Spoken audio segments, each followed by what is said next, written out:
உலக புகழ்பெற்ற மருத்துவர் ஜான் மெக்கின்டையர் அவர்களுடைய வாழ்க்கை வரலாறு தான் நம்ம இந்த வீடியோவில் பார்க்க போகிறோம். 1857 அக்டோபர் 2 அன்னைக்கு ஸ்காட்லாண்டோடைய கிளாஸ்கோவில் இருக்கிற ஹை ஸ்ட்ரீட்டில் பிறக்கிறார் ஜான் மெக்கின்டையர். இவர் கூட பிறந்தவங்க 2 சிஸ்டர்ஸ் இருந்திருக்கிறாங்க. இவருடைய அப்பா ஒரு டெய்லராக, அதாவது தையல்காரராக இருந்திருக்கிறாங்க. இவருடைய ஃபேமிலி ஒரு மிடில் கிளாஸ் ஃபேமிலியாக வாழ்ந்து வந்திருக்கிறாங்க. ஜான் மெக்கின்டையர் குழந்தை பருவத்திலிருந்து எல்லா விஷயங்களையுமே வேகமாக கற்றுக்கக்கூடிய ஒரு திறமையான குழந்தையாகவும் அறிவாற்றல் மிக்க குழந்தையாகவும் வளர ஆரம்பிச்சிருந்தாங்க. இந்த நிலையில் கரெக்டாக 1862ஆம் ஆண்டுடைய ஆரம்ப காலகட்டத்தில் ஜான் மெக்கின்டையருக்கு 4 வயது இருக்கும்போது, அதாவது ஜான் மெக்கின்டையர் அக்டோபரில் பிறந்திருந்தனால 1862ஆம் ஆண்டுடைய ஆரம்ப காலகட்டத்தில் ஜான் மெக்கின்டையருக்கு 4 வயது இருந்தது. அப்போ இவருடைய அப்பா இவரை படிக்க வைக்கிறதுக்காக கிளாஸ்கோவுடைய ஹை ஸ்ட்ரீட்டுக்கு பக்கத்திலே இருக்கக்கூடிய ஒரு லோக்கல் எலிமெண்ட்ரி ஸ்கூலில் இவரை சேர்த்துறாங்க. அங்கு சேர்ந்து ஜான் மெக்கின்டையர் இவருடைய ஆரம்ப கல்வியை படிக்க ஆரம்பிச்சிருந்தாங்க. தொடக்கம் முதலே பள்ளி பாடங்களை ரொம்ப நல்லா படிக்கக்கூடிய ஒரு பிரில்லியண்டான ஸ்டூடெண்டாக ஜான் மெக்கின்டையர் திகழ்ந்து வந்தாங்க. பிறகு 1867ஆம் ஆண்டுடைய ஆரம்ப காலகட்டத்தில் இவருடைய 9 வயதில் ஜான் மெக்கின்டையர் இவருடைய ஆரம்ப கல்வியை முடிச்சிடுறாங்க. இதுக்கப்புறமா இவருடைய அப்பா இவரை மேற்கொண்டு படிக்க வைக்கிறதுக்காக அந்த கிளாஸ்கோலே இருக்கக்கூடிய ஒரு ஹை ஸ்கூலில் இவரை சேர்த்துடுறாங்க. அங்கு சேர்ந்து ஜான் மெக்கின்டையர் இவருடைய ஹையர் எஜுகேஷன் உயர்கல்வியை படிக்க ஆரம்பிச்சிருந்தாங்க. உயர்கல்வியின் போது லட்டின், கிரீக் போன்ற கிளாசிக்கல் லாங்குவேஜஸை ஜான் மெக்கின்டையர் கற்றுக்கிட்டு வந்தாங்க.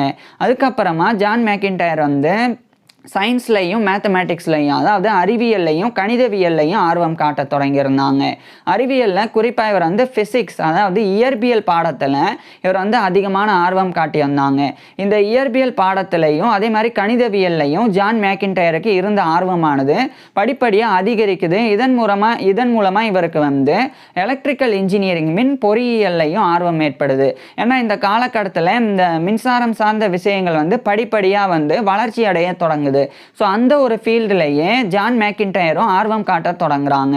இந்த நிலையில் 1874ஆம் ஆண்டுடைய ஆரம்ப காலகட்டத்தில் இவருடைய 16 வயதில் ஜான் மெக்கின்டையர் இவருடைய ஹையர் எஜுகேஷனை அந்த கிளாஸ்கோ ஹை ஸ்கூல்ல இருந்து முடிக்கிறாங்க.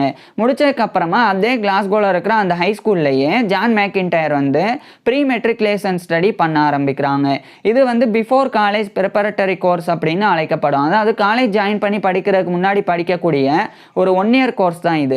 இதை எடுத்து ஜான் மெக்கின்டையர் அடுத்த ஓராண்டு படிக்கிறாங்க. அதுக்கப்புறமா 1875ஆம் ஆண்டுடைய ஆரம்ப காலகட்டத்தில் இவருடைய 17 வயதில் ஜான் மெக்கின்டையர் இவருடைய pre matriculation study before college preparatory course அப்படின்ற அந்த 1 இயர் கோர்ஸை இவர் கம்ப்ளீட் பண்ணிடுறாங்க.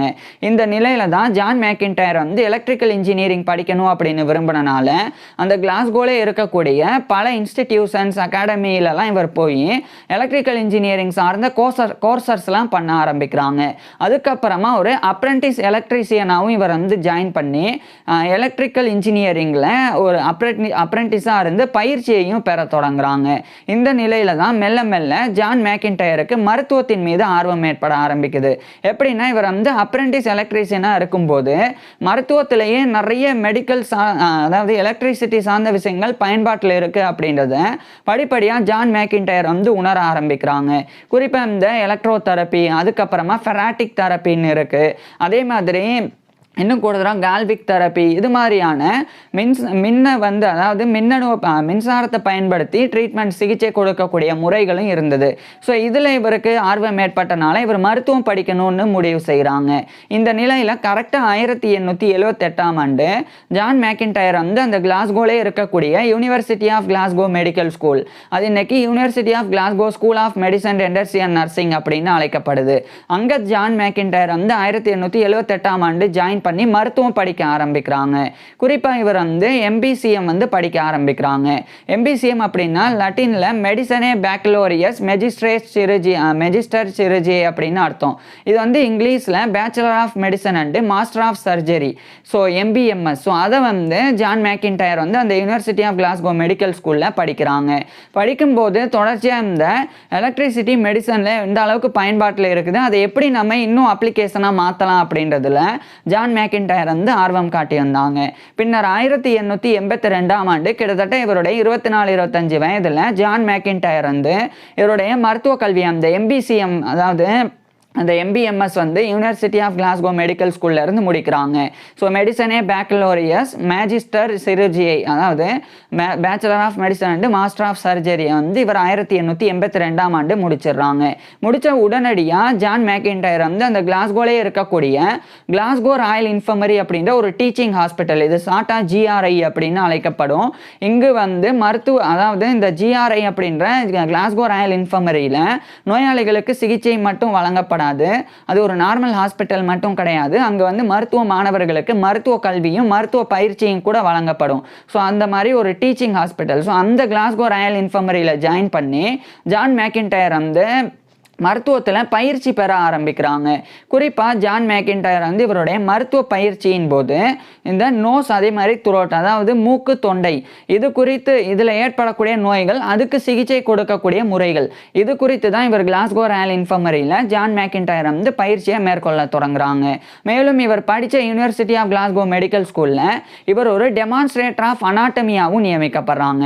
ஜான் மேக்கின்டயர் வந்து மருத்துவம் படிக்கும்போது மெடிக்கல் கரிக்குலமா மருத்துவ பாடத்திட்டம் அனாட்டமி உடற்கூறியல், பிசியாலஜி உடலியல், பெத்தாலஜி நோயியல், மெட்டீரியா மெடிக்கா மருந்துகளினுடைய பண்புகள் குறித்து படிக்கிறது, கிளினிக்கல் மெடிசன் மருத்துவம், சர்ஜரி அறுவை சிகிச்சை அப்படின்னு இது போன்ற எல்லா பாடங்களையும் ரொம்ப நல்லா படிச்சிருந்தாங்க. அதில் அனாட்டமி உடற்கூறியல்ல அதிக ஆர்வம் காட்டியிருந்தாங்க.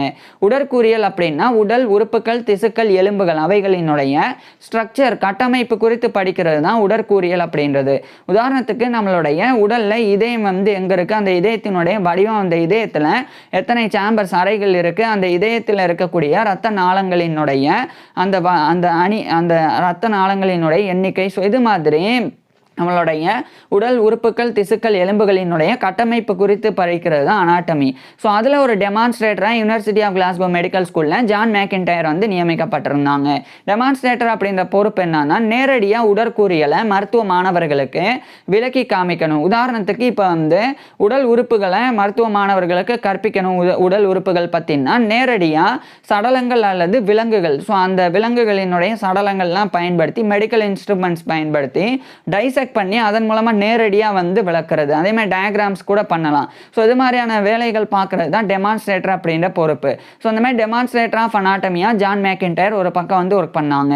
அதுக்கப்புறமா ஜான் மேக்கின்டயர் வந்து ஒரு நேவல் சர்ஜனா இங்கிலாந்துல இருக்கிற லண்டன், அதுக்கப்புறம் பிரான்ஸ்ல இருக்கிற பாரிஸ், அதே மாதிரி ஆஸ்திரியாவில் இருக்கிற வியன்னா அப்படின்னு இந்த மாதிரி இங்கிலாந்து, பிரான்ஸ், ஆஸ்திரியா போன்ற நாடுகளுக்கு இவர் வந்து பயணம் பண்ணாங்க. பின்னர் 1885ஆம் ஆண்டு எல்லா இடத்துல இருந்தும் திரும்பி ஸ்காட்லாண்டில் இருக்கிற கிளாஸ்கோக்கே வந்துடுறாங்க. வந்ததுக்கப்புறமா கிளாஸ்கோ ராயல் இன்ஃபர்மரியோடைய ஒரு கன்சல்டிங் மெடிக்கல் எலக்ட்ரீஷியனாக இவர் வந்து நியமிக்கப்படுறாங்க. இது 1885ஆம் ஆண்டு கிளாஸ்கோ ராயல் இன்ஃபர்மரி அப்படின்ற டீச்சிங் ஹாஸ்பிட்டலில். அது மட்டும் இல்லாமல் அந்த கிளாஸ்கோலே இருக்கக்கூடிய ஆண்டர்சன்ஸ் காலேஜ் டிஸ்பென்சரி அதனுடைய ஒரு சர்ஜனாகவும் அறுவை சிகிச்சை நிபுணராகவும் இவர் நியமிக்கப்படுறாங்க. குறிப்பாக நோஸ் அண்டு த்ரோட் மூக்கு மற்றும் தொண்டை அதில் ஏற்படக்கூடிய அந்த பாதிப்புகளுக்காக இவர் ஒரு அறுவை சிகிச்சை நிபுணராக நியமிக்கப்படுறாங்க. அது மட்டும் இல்லாமல் இந்த கிளாஸ்கோ ராயல் இன்ஃபர்மரி தரப்பிலிருந்தே ஒரு மெடிக்கல் ஸ்கூல் இருந்தது. அந்த கிளாஸ்கோ ராயல் இன்ஃபர்மரி மெடிக்கல் ஸ்கூலினுடைய ஒரு lecturer on diseases of the nose and throat அதுவாக இவர் வந்து நியமிக்கப்படுறாங்க. நோஸ் அப்படின்றது வந்து மூக்கு குறித்து படிக்கிறது ரைனாலஜி அப்படின்னு இன்னைக்கு அழைக்கப்படுது. அதே மாதிரி த்ரோட் இந்த தொண்டை சம்பந்தப்பட்ட நோய்கள் குறித்து படிக்கிறது வந்து லெரங்காலஜி அப்படின்னு அழைக்கப்படுது இந்த காலகட்டத்தில். ஆனால் அந்த காலகட்டத்தில் அப்படியே வந்து ஜென்ரலாக நோஸ் அண்டு த்ரோட் அதனுடைய டிசீசஸ் அப்படின்னு அழைக்கப்படும். ஸோ அந்த டிசீசஸில் இவர் ஒரு லெக்சரராக விரிவுரையாளராகவும் நியமிக்கப்படுறாங்க. இந்த நிலையில் இந்த 1885ஆம் ஆண்டு தான் use of electric light in medicine அப்படின்னு சொல்லி ஒரு ஒர்க்கை எழுதி ஜான் மேக்கின்டயர் வந்து பப்ளிஷ் பண்ணுறாங்க. இதிலேயே ஜான் மேக்கின்டயர் வந்து வெளிப்படுத்துகிறாங்க எலக்ட்ரிசிட்டியை மெடிசனில் எப்படி பயன்படுத்துறது. ஸோ அதில் இவருடைய ஆர்வம் இருக்குது அப்படின்றத அந்த ஒரு பேப்பர் மூலமாக இவர் இந்த ரிசர்ச் பேப்பர் மூலமாக இவர் வந்து தெரியப்படுத்திருந்தாங்க. அது மட்டும் இல்லாமல் அந்த கிளாஸ்கோ ராயல் இன்ஃபர்மரியில் ஒரு முக்கியமான department for application of medical electricity அப்படின்னு சொல்லி ஒரு டிபார்ட்மெண்ட்டை 1887ஆம் ஆண்டு ஜான் மேக்கின்டையர் நிறுவுறாங்க. இது வந்து மிகப்பெரிய ஒரு சாதனை பண்ணக்கூடிய ஒரு விஷயம். அந்த காலகட்டத்தில் இந்த மாதிரி மெடிக்கல் எலக்ட்ரிசிட்டியோடைய பயன்பாட்டிற்கான ஒரு டிபார்ட்மெண்ட்டே கிடையாது, துறையே கிடையாது. அதை முறை 1887ஆம் ஆண்டு ஜான் மேக்கின்டையர் தான் ஒட்டுமொத்த உலகத்திலேயே ஸ்காட்லாண்டுடைய கிளாஸ்கோல இவர் வந்து நிறுவனாங்க. குறிப்பாக கிளாஸ்கோ ராயல் இன்ஃபர்மரியிலையும் யூனிவர்சிட்டி ஆஃப் கிளாஸ்கோ ரெண்டையும் தொடர்பு படுத்தி நிறுவனாங்க. அதுக்கப்புறம் 1888ஆம் ஆண்டு ஜான் மேக்கின்டையர் வந்து இன்னொரு முக்கியமான ஒரு ஒர்க்கை வந்து எழுதுகிறாங்க. அது வந்து இது வந்து ஒரு மசில்ஸ் குறித்து, அதாவது மனிதனினுடைய தொண்டையில் இருக்கக்கூடிய ஒரு தசை, அதை குறித்து இவர் வந்து எழுதினாங்க. அது வந்து ஹயோ எபிகிளாட்டிடியன் மசில்ஸ் இன் தி ஹியூமன் லேரிங்ஸ் அப்படின்ற டைட்டிலில் 1888ஆம் ஆண்டு அந்த ஒரு ஒர்க்கை இவர் ஜான் மேக்கின்டையர் வந்து பப்ளிஷ் பண்ணுறாங்க. அதுக்கப்புறமா ஜான் மேக்கின்டையர் வந்து ரொம்ப ஃபேமஸாக அந்த தொண்டை மூக்கு அது குறித்து நோய்களுக்கு சிகிச்சை கொடுக்கக்கூடிய ஒரு ஃபேமஸான சர்ஜனாக மாற ஆரம்பிக்கிறாங்க. எந்த அளவுக்குன்னா நிறைய வோக்கலிஸ்ட், மியூசிஷியன்ஸ் அவங்கெல்லாம் இவர்கிட்ட தான் வந்து வர ஆரம்பிக்கிறாங்க. அவங்களுடைய வாய்ஸ் சரியில்லைனாலோ அல்லது அவங்களுடைய வாய்ஸ் அந்த குரல் தன்மையை வந்து மாற்ற முடியுமா, ஸோ அது மாதிரியான விஷயங்களுக்கு ஜான் மேக்கின்டையரை நோக்கி தான் அவங்க வந்து வந்தாங்க. ஸோ தொடர்ச்சியாக ஜான் மேக்கின்டையர் வந்து இந்த மாதிரி அந்த காலகட்டத்தில் இருந்த ஃபேமஸான மியூசிஷியன்ஸ், வோக்கலிஸ்ட், அந்த பாடகர்கள், நடிகர்கள் அவங்கெல்லாம் வந்து இவரை வந்து சந்திச்சாங்க. அவங்களுக்கெல்லாம் ஜான் மேக்கின்டையர் வந்து ஒரு கன்சல்டண்ட்டாக இருந்து அவங்களுக்கு தேவைப்பட்ட சிகிச்சையை 1890 காலகட்டத்தில் வழங்கி வந்தாங்க. இதுவே ஜான் மேக்கின்டையருடைய ப்ரைவேட் ப்ராக்டிஸை மிகப்பெரிய அளவில் போக ஆரம்பிக்குது. இதனால் 1892ஆம் ஆண்டு ஜான் மேக்கின்டையர் வந்து கிளாஸ்கோ ராயல் இன்ஃபர்மரி அதனுடைய surgeon to the diseases of nose and throat அப்படின்ற அந்த பணியிலிருந்து இவர் வந்து விலகின பிறகு இவரே ப்ரைவேட் ப்ராக்டிஸ் வந்து பண்ண ஆரம்பிக்கிறாங்க. இவர் தனியாக மருத்துவராகவும் அறுவை சிகிச்சை நிபுணராகவும் ஒர்க் பண்ண தொடங்குறாங்க. இந்த நிலையில தான் அதே 1892ஆம் ஆண்டு கிட்டத்தட்ட இவருடைய 34-35 வயதில் ஜான் மேக்கின்டையர் வந்து ஆக்னஸ் ஜீன் ஹார்டி அப்படின்ற ஒரு பெண்ணை வந்து திருமணம் பண்ணிக்கிறாங்க. திருமணத்துக்கு அப்புறமா ஜான் மேக்கின்டையருக்கும் இவருடைய மனைவியான ஆக்னஸ் ஜீன் ஹார்டி மேக்கின்டையர் இவங்க 2 பேருக்குமே ஒரு ஆண் குழந்தை ஒரு பெண் குழந்தை அப்படின்னு மொத்தமாக 2 குழந்தைகள் பிறந்தது. இது ஜான் மேக்கின்டையருடைய பர்சனல் லைஃப், தனிப்பட்ட வாழ்க்கையாக இருந்தது. இது ஒரு பக்கம் இருக்க, இவர் லேரிங்ஸில் அதாவது இந்த தொண்டை சம்பந்தப்பட்ட விஷயத்தில் இவர் பண்ண ஆராய்ச்சிகளுக்காக 1893ஆம் ஆண்டு பிரிட்டிஷ் லாரிங்கலாஜிக்கல் சொசைட்டி, அது வந்து பிரிட்டிஷ் லாரிங்கலாஜிக்கல் அசோசியேஷன் அப்படின்னு கூட அழைக்கப்படும். ஸோ அதனுடைய ஒரு பிரசிடெண்டாக 1893ஆம் ஆண்டு ஜான் மேக்கின்டையர் நியமிக்கப்படுறாங்க. அதுக்கப்புறமா இவர் வந்து தொடர்ச்சியாக கிளாஸ்கோ ராயல் இன்ஃபர்மரியோடைய surgeon to the diseases of nose and throat அந்த பதவியிலிருந்து விலகி இருந்தாலும் அதே கிளாஸ்கோ ராயல் இன்ஃபர்மரியில் ஒரு மருத்துவராக தொடர்ந்து ஒர்க் பண்ணாங்க. அதில் ஒரு முக்கியமான சாதனை இவர் வந்து பண்ணாங்க. அதாவது 1894ஆம் ஆண்டு செல்ஃப் இலுமினேட்டட் எண்டோஸ்கோபி அப்படின்னு சொல்லி ஒன்று வந்து இவர் வந்து கண்டுபிடிச்சாங்க. உலகத்திலேயே செல்ஃப் இலுமினேட்டட் எண்டோஸ்கோப்பை வந்து கண்டுபிடிச்ச முதல் நபர் வந்து ஜான் மேக்கின்டையர் தான். அது 1894ஆம் ஆண்டு கிளாஸ்கோ ராயல் இன்ஃபர்மரியில் ஜான் மேக்கின்டையர் வந்து பண்ணாங்க. அதாவது எண்டோஸ்கோப் அப்படின்னா நம்மளுடைய உடலுக்குள்ள இருக்கக்கூடிய உறுப்புகள் அதில் ஏற்பட்டிருக்கக்கூடிய பிரச்சனைகளை ஆராயறதுக்காக பயன்படுத்தக்கூடிய ஒரு மெடிக்கல் இன்ஸ்ட்ருமெண்ட் தான் எண்டோஸ்கோபி அப்படின்றது. உதாரணத்துக்கு இப்போ அல்சர் இருந்தது அப்படின்னா அந்த எண்டோஸ்கோப்பியை தான் நம்மளுடைய உடலுக்குள்ளே விட்டு அந்த அல்சர்னுடைய அந்த காயத்தின் தீவிரத்தை வந்து அதை வந்து தெரிஞ்சுப்பாங்க. ஸோ அதுக்கு பயன்படுத்தக்கூடிய எண்டோஸ்கோப். இதுவே வந்து செல்ஃப் இலுமினேட்டட் எண்டோஸ்கோப்னா அந்த எண்டோஸ்கோப்பினுடைய முனையில் வந்து லைட்டு வந்து பொருத்தப்படும். அந்த லைட்டு பொருத்தப்படுறனால அது உடலுக்குள்ள ஒரு நோயாளியினுடைய உடலுக்குள்ள அனுப்பப்பட்ட பிறகு எக்ஸ்ட்ராவாக வேற எந்த லைட்டுமே இல்லாமல் அந்த செல்ஃப் இலுமினேட்டிங் அந்த எண்டோஸ்கோப் மூலமாகவே எல்லா விஷயங்களையும் இருக்கக்கூடிய எல்லா விஷயங்களையும் தெரிஞ்சுக்க முடியும். ஸோ அந்த மாதிரியான ஒரு டிவைஸை 1894ஆம் ஆண்டு ஜான் மேக்கின்டையர் தான் கண்டறிஞ்சாங்க. மிகப்பெரிய சாதனை பண்ணாங்க. இதுக்காக 1895ஆம் ஆண்டு ஸ்காட்லாண்டுடைய எடன்பிரால இருக்கிற ராயல் சொசைட்டி ஆஃப் எடன்பிரா அவங்களுடைய ஃபெல்லோவா இவர் வந்து தேர்ந்தெடுக்கப்படுறாங்க. அதுக்கு 4 நபர்கள் ப்ரப்போசர்ஸாக இருந்து காரணமாக இருந்தாங்க. ஒருத்தர் வந்து ஜான் கிரே மெக்கின்ட்ரி, இன்னொருத்தர் வந்து ஜேம்ஸ் தாம்சன் பாட்டம்லி, இன்னொருத்தர் வந்து மேக்னஸ் மெக்லைன் அப்படின்னு இன்னொருத்தர் வந்து வில்லியம் ஜாக். ஸோ அந்த 4 நபர்கள் காரணமாக இருந்தாங்க, ப்ரப்போசர்ஸாக இருந்து. ஸோ 1895ஆம் ஆண்டு ஜான் மேக்கின்டையர் வந்து fellow of the royal society of Edinburgh FRSE அப்படின்ற அந்த ஒரு பட்டத்தை கௌரவத்தை பெறாங்க. இந்த நிலையில் இதே 1895ஆம் ஆண்டோடைய இறுதி காலகட்டத்தில் வில்லியம் ரங்கன் அப்படின்ற ஒரு ஆராய்ச்சியாளர், இந்த வில்லியம் ரங்கனுடைய வாழ்க்கை வரலாறு நம்ம ஏற்கனவே பார்த்துருக்குறோம். அவர் வந்து வில்ஹெம் ரங்கன் அப்படின்னு அழைக்கப்படுவாங்க.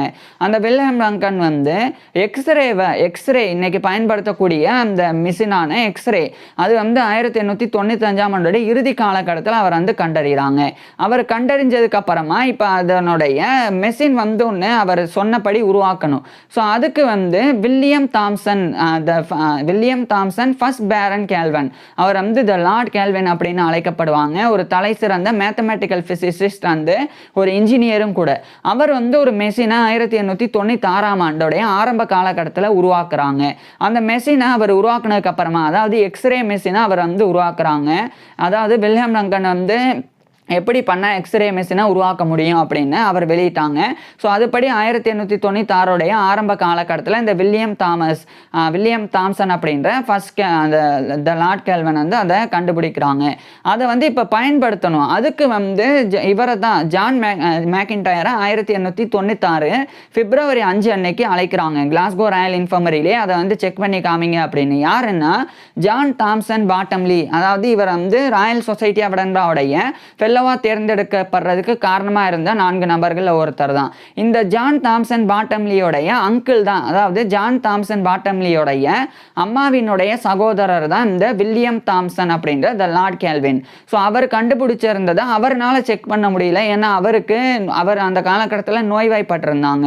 ஸோ ஜான் மேக்கின்டையர் வந்து அழைக்கப்பட்டாங்க. 1896 பிப்ரவரி 5 அன்னைக்கு கிளாஸ்கோ ராயல் இன்ஃபர்மரி அப்படின்ற டீச்சிங் ஹாஸ்பிட்டலில் ஜான் மேக்கின்டையர் வந்து ஒரு மனிதனுக்கு எக்ஸ்ரேவை பயன்படுத்தி இமேஜிங்கை வந்து எடுத்தாங்க. ஸோ உலகத்திலேயே முதல் முறை எக்ஸ்ரே பயன்படுத்தி ஒரு மனிதனினுடைய அந்த உடல் எலும்புகளில் இருக்கக்கூடிய பிரச்சனைகள் குறித்து கண்டறியப்பட்டதுன்னா அது வந்து ஜான் மேக்கின்டையர் தான் ஃபஸ்ட்டு அதை வந்து பண்ணக்கூடிய பாக்கியத்தை பெற்றாங்க. அது 1896 பிப்ரவரி 5 அன்னைக்கு நடந்தது.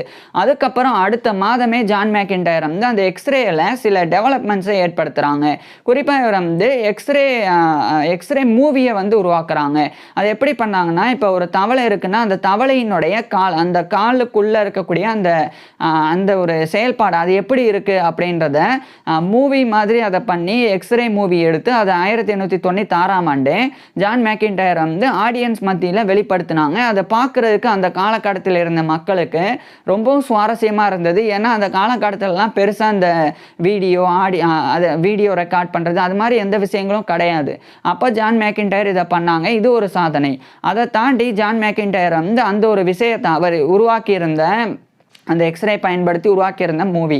ஸோ அது குறித்து ஜான் மேக்கின்டையர் வந்து ஃபிலசாபிக்கல் சொசைட்டி ஆஃப் கிளாஸ்கோ அதில் ஒரு ரிசர்ச் பேப்பரை வெளியிடுறாங்க. அதில் வந்து ரங்கன் எக்ஸ்ரே ஆர் தி நியூ ஃபோட்டோகிராஃபி அப்படின்ற டைட்டிலில் அதை ஜான் மேக்கின்டையர் வெளியிடுறாங்க. அதுக்கப்புறமா அதே 1896ஆம் ஆண்டு கிளாஸ்கோ ராயல் இன்ஃபர்மரியிலேயே ஃபஸ்ட்டு ரேடியாலஜி டிபார்ட்மெண்ட்டை இவர் வந்து நிறுவுறாங்க. கதிரியக்கவியல் துறையை ஜான் மேக்கின்டையர் வந்து நிறுவுறாங்க. இதுவும் உலகத்திலேயே முதல் முறை. இதுக்கு முன்னாடி இந்த 1896க்கு முன்னாடி உலகத்தில் எங்கேயுமே எந்த மருத்துவமனையிலையுமே ரேடியாலஜி டிபார்ட்மெண்ட்டே கிடையாது. அதை முறை 1896ஆம் ஆண்டு ஜான் மேக்கின்டையர் தான் நிறுவனாங்க. அதையும் ஸ்காட்லாண்டோடைய கிளாஸ்கோவில் இருக்கிற கிளாஸ்கோ ராயல் இன்ஃபர்மரியில் நிறுவனாங்க. இந்த கிளாஸ்கோ ராயல் இன்ஃபர்மரி இன்னைக்கு 1000 படுக்கைகளுக்கும் மேல் இருக்கக்கூடிய மிகப்பெரிய மருத்துவமனையாக இருக்குது. அங்கே ஜான் மேக்கின்டையர் இதை பண்ணாங்க. அதுக்கப்புறம் 1897ஆம் ஆண்டு இவர் ஸ்காட்லாண்டில் இருக்கிற கிளாஸ்கோவில் இருந்து இங்கிலாந்தில் இருக்கிற லண்டனுக்கு போய் அங்கே வந்து அந்த வில்ஹெம் ரங்கன் அவரை கௌரவப்படுத்துறதுக்காக அவருடைய பேரில் ரங்கன் சொசைட்டி ஆஃப் லண்டன் அப்படின்னு சொல்லி ஒரு இந்த எக்ஸ்ரே சம்மந்தப்பட்ட ஒரு சொசைட்டியை நிறுவனம் அதை ஜான் மேக்கின்டையர் வந்து நிறுவனம் மட்டும் இல்லாமல் ஜான் மேக்கின்டையரே அதனுடைய ஃபஸ்ட்டு பிரசிடெண்ட்டாகவும் வந்து தேர்ந்தெடுக்கப்பட்டு அந்த பணியில் ஈடுபடுறாங்க. அதுக்கப்புறம் இவர் இங்கிலாந்தில் இருக்கிற லண்டனில் இருந்து ஸ்காட்லாண்டில் இருக்கிற கிளாஸ்கோக்கே வந்து இன்னும் பல்வேறு பணிகளில் ஈடுபட்டாங்க. இந்த நிலையில் 1900ஆம் ஆண்டு ஜான் மெக்கின்டையர் வந்து ஏற்கனவே இவர் நியமிக்கப்பட்ட பிரிட்டிஷ் லாரங்கலாஜிக்கல் சொசைட்டி, அதாவது பிரிட்டிஷ் லாரங்கலாஜிக்கல் அசோசியேஷன், அதனுடைய பிரசிடெண்டா 2வது முறை 1900ஆம் ஆண்டு ஜான் மெக்கின்டையர் நியமிக்கப்படுறாங்க. ஏற்கனவே 1893ஆம் ஆண்டு முதல் முறை நியமிக்கப்பட்டாங்க பிரசிடெண்டா. இப்போ 1900ஆம் ஆண்டு 2வது முறை ஜான் மெக்கின்டையர் வந்து அந்த பிரிட்டிஷ் லாரங்கலாஜிக்கல் அசோசியேஷனுடைய பிரசிடெண்டா நியமிக்கப்படுறாங்க. இதுக்கப்புறமா ஜான் மெக்கின்டையர் வந்து இன்னும் பல்வேறு பொறுப்புகளில் நியமிக்கப்பட்டாங்க. குறிப்பாக வந்து பிரிட்டிஷ் மெடிக்கல் அசோசியேஷன் BMA அதனுடைய வெஸ்ட் ஆஃப் ஸ்காட்லாண்ட் பிரான்ச் அதனுடைய ஒரு பிரசிடெண்டாகவும் ஜான் மெக்கின்டையர் வந்து நியமிக்கப்பட்டாங்க. அதுக்கப்புறம் 1905 காலகட்டத்திலலாம் நிறைய ஆக்டர் சிங்கர்ஸ்லாம் இவர்கிட்ட வந்தாங்க. அவங்களுடைய வாய்ஸஸ் வந்து இவர் வந்து ரெக்கார்ட் பண்ணாங்க. ஃபோனோகிராஃப்ஸ் எல்லாம் பயன்படுத்தி ஜான் மெக்கின்டையர் ரெக்கார்ட் பண்ணாங்க. ஸோ ரொம்ப ஃபேமஸான ஒரு உலக புகழ் பெற்ற மருத்துவராக இந்த காலகட்டத்தில் ஜான் மெக்கின்டையர் வந்து திகழ்ந்து வந்தாங்க. இதனாலேயே ஜான் மெக்கின்டையருக்கு இன்னும் பல கௌரவங்கள் கிடைச்சது. அதில் குறிப்பாக இவர் வந்து வெளிநாடுகளில் இருந்தும் கௌரவங்களை பெற்றாங்க. குறிப்பாக அமெரிக்கன் லாரங்கலாஜிக்கல் அசோசியேஷன் அதனுடைய ஒரு கரஸ்பாண்டிங் ஃபெல்லோவாக இவர் வந்து தேர்ந்தெடுக்கப்படுறாங்க. கரஸ்பாண்டன்ட் ஃபெல்லோவா. அது மட்டும் இல்லாமல் பிரான்ஸில் இருக்கக்கூடிய society they France லாரங்காலஜி Rayne and ஒட்டாலஜி, இது வந்து பிரெஞ்சு மொழியில், இங்கிலீஷில் பிரான்ஸ் சொசைட்டி ஆஃப் லாரங்காலஜி ரைனாலஜி அண்ட் ஒட்டாலஜி அதனுடைய ஒரு மெம்பராக கரஸ்பாண்டன்ட் ஃபெல்லோவாகவும் ஜான் மெக்கின்டையர் நியமிக்கப்படுறாங்க. அதுக்கப்புறமா 1910 காலகட்டத்திலெல்லாம் இன்ஸ்டிடியூட்ஸ் ஆஃப் எலக்ட்ரிக்கல் இன்ஜினியரிங் அதனுடைய ஒரு மெம்பராகவும் ஜான் மெக்கின்டையர் தேர்ந்தெடுக்கப்படுறாங்க. இது மட்டும் இல்லாமல் grand priority of the order of the hospital of saint John of Jerusalem in England அந்த கௌரவத்தையும் இவர் பெறாங்க. இது வந்து knight of the grace of order of அந்த saint John Jerusalem in England அப்படின்னு அழைக்கப்படும். ஸோ இந்த கௌரவத்தையும் இவர் பெறாங்க. அது மட்டும் இல்லாமல் இவருக்கு இந்த ஆர்ட்ஸில் நிறைய ஆர்வம் இருந்தது. இதனாலேயே கிளாஸ்கோ ஆர்ட்ஸ் கிளப்லையும் ஜான் மெக்கின்டையர் வந்து ஒரு மெம்பராக இருந்தாங்க. மேலும் ஆர்ட்ஸ் கிளப்ல மெம்பராக இருந்தது மட்டும் இல்லாமல் இவர்கிட்ட வரக்கூடிய சிங்கர்ஸ் அந்த ஆக்டர்ஸ் மியூசிஷியன்ஸ் அவங்களுடைய போர்ட்ரேட்டையும் ஜான் மெக்கின்டையர் வந்து கலெக்ட் பண்ணாங்க. இதுக்கப்புறமா 1918ஆம் ஆண்டு அந்த கிளாஸ்கோலே இருக்கக்கூடிய royal college of physicians and surgeons of Glasgow, அது அந்த காலகட்டத்தில் royal faculty of physicians and surgeons of Glasgow அப்படின்னு அழைக்கப்பட்டது. அதனுடைய ஒரு ஃபெல்லோவா 1918ஆம் ஆண்டு ஜான் மெக்கின்டையர் தேர்ந்தெடுக்கப்படுறாங்க. So fellow of the royal college of physicians and surgeons of Glasgow FRCPSG அப்படின்ற இந்த ஒரு பட்டத்தை கௌரவத்தை 1918ஆம் ஆண்டு ஜான் மெக்கின்டையர் பெறாங்க. அதுக்கப்புறமா 1920ஆம் ஆண்டு கிளாஸ்கோவில் இருக்கிற இவர் படித்த யூனிவர்சிட்டி ஆஃப் கிளாஸ்கோ அவங்க தரப்பிலிருந்து ஜான் மெக்கின்டையருக்கு வந்து ஆனனரி LLD அப்படின்ற கௌரவ டாக்டர் பட்டம் வழங்கப்பட்டது.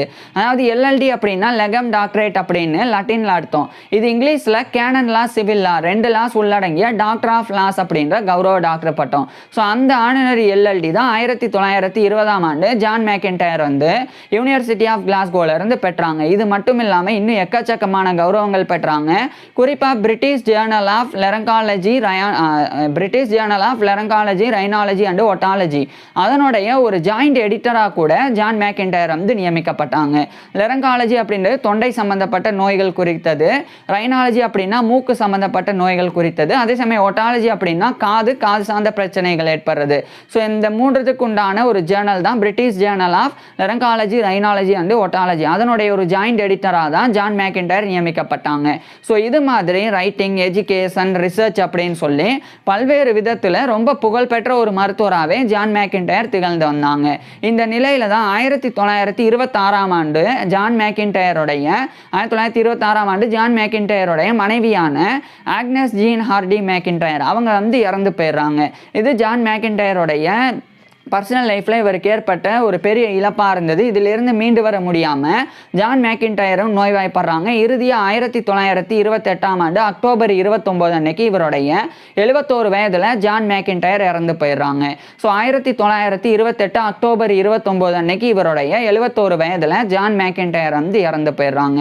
ஜான் மெக்கின்டையர் வந்து இறந்து போயிட்டாலும் இவர் வந்து மெடிசனில் எலக்ட்ரிசிட்டியை பயன்படுத்துறதுல பண்ண ஆய்வுகள் வந்து மிகப்பெரியது. அது நான் ஏற்கனவே சொன்ன மாதிரி இவர் வந்து வந்து கால்விக் தெரப்பி, எலக்ட்ரிக் தெரப்பி, ஃபெராட்டிக் தெரப்பிலலாம் ரிசர்ச் பண்ணாங்க. செல்ஃப் இலுமினேட்டட் எண்டோஸ்கோப்பை கண்டுபிடிச்சாங்க. எக்ஸ்ரேவை முதல் முறையாக பயன்படுத்தி சாதனை பண்ணாங்க. ரேடியாலஜி டிபார்ட்மெண்ட்டை உலகத்திலேயே முதல் முறை நிறுவி அந்த ஒரு சாதனையையும் ஜான் மெக்கின்டையர் பண்ணாங்க. ஸோ இப்படி முழுக்க எலக்ட்ரிசிட்டியை மெடிசனில் எப்படி பயன்படுத்துறது அப்படின்றதுல பெருசாக எலக்ட்ரிசிட்டி ஃபெசிலிட்டி உருவாகாத அந்த காலகட்டத்திலேயே ஜான் மெக்கின்டையர் பண்ணாங்க. இன்னைக்கு மின்சாரம் அப்படின்றது இன்றியமையாத ஒன்றாக மருத்துவத்தில் இருந்து வருது. ஸோ மின்சாரத்தின் மூலமாக பல விஷயங்கள் மருத்துவத்தில் பண்ணப்படுது. ஷாக் ட்ரீட்மெண்ட் உட்பட, அதுக்கப்புறமா நரம்பு பாதிப்பு உள்ளவங்களுக்கு, அது மட்டும் இல்லாமல் மனநலம் பாதிக்கப்பட்டவங்களுக்கு, அதுக்கப்புறம் எக்ஸ்ரே, ஸ்கேனிங் அப்படின்னு எல்லா விஷயத்திலையும் இன்னைக்கு மருத்துவத்தில் மின்சாரம் அப்படின்றது இன்றியமையாத ஒன்றாக இருக்குது. அதை முன்கூட்டியே கணிச்சு முன்கூட்டியே ஜான் மெக்கின்டையர் வந்து கிட்டத்தட்ட அந்த 19ஆம் நூற்றாண்டினுடைய பிற்பகுதியிலையும் 20ஆம் நூற்றாண்டினுடைய ஆரம்ப பகுதியிலையும் ஜான் மெக்கின்டையர் வந்து அந்த விஷயங்கள்லாம் பண்ணாங்க. ஸோ அந்த அளவுக்கு இவர் வந்து அவ்வளோ அச்சீவ்மெண்ட் பண்ணனால தான் இன்னைக்கு வரைக்குமே உலக புகழ்பெற்ற மருத்துவராக ஜான் மெக்கின்டையர் வந்து அறியப்பட்டு வராங்க. ஸோ இப்பேற்பட்ட ஜான் மெக்கின்டையர் பற்றி நீங்கள் என்ன நினைக்கிறீங்க அப்படின்றத கீழே கமெண்ட்ஸில் சொல்லுங்கள். உங்களுக்கு எந்த மாதிரியான டாபிக்ஸில் எந்த மாதிரியான வீடியோஸ் வேணும் அப்படின்றதையும் கீழே கமெண்ட்ஸில் சொல்லுங்கள். ஒரே ஒரு விஷயம், சில விஷயங்கள் சொல்ல தவறிட்டேன். அதில் குறிப்பாக ராயல் மைக்ரோஸ்கோபிக்கல் சொசைட்டி அதனுடைய ஃபெல்லோவாக இவர் தேர்ந்தெடுக்கப்பட்டாங்க. இது மட்டும் இல்லாமல் இன்னும் கூடுதலாக பல்வேறு கௌரவங்களையும் பெற்றாங்க. இதை சொன்னாலே தனியாக சொல்லிட்டே போனால் அந்த அளவுக்கான கௌரவங்களை ஜான் மெக்கின்டையர் வந்து பெற்றிருக்காங்க. தேங்க்யூ.